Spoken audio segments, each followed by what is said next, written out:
Family of Judge Kevin Mullins files wrongful death lawsuit, citing missed warning signs before fatal courthouse shooting. Whitesburg, K.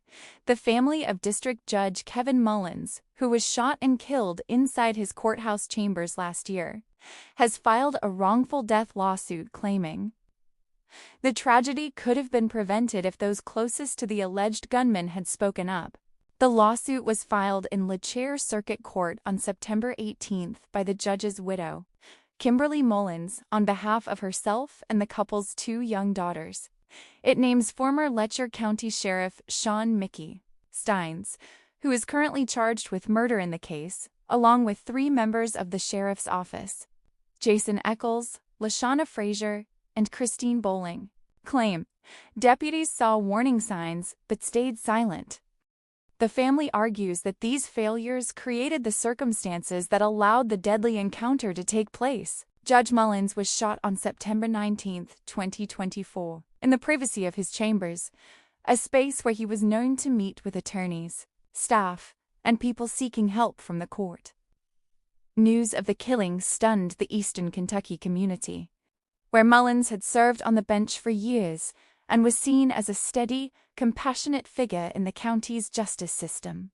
Those close to him say the loss is still deeply felt.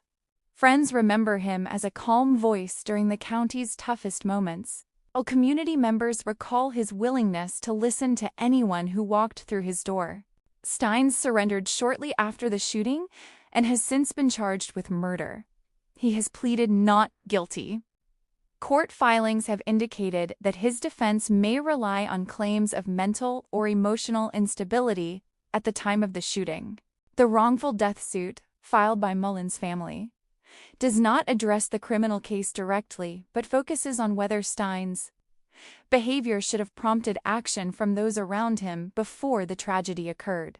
A search for accountability and closure. For the Mullins family, the lawsuit is less about courtroom strategy and more about making sure the events that led to the judge's death are fully understood, and that no warning signs are overlooked in the future. The suit seeks monetary damages, but those close to the family say the larger goal is accountability, understanding how a judge could be killed in one of the very spaces meant to be protected and secure.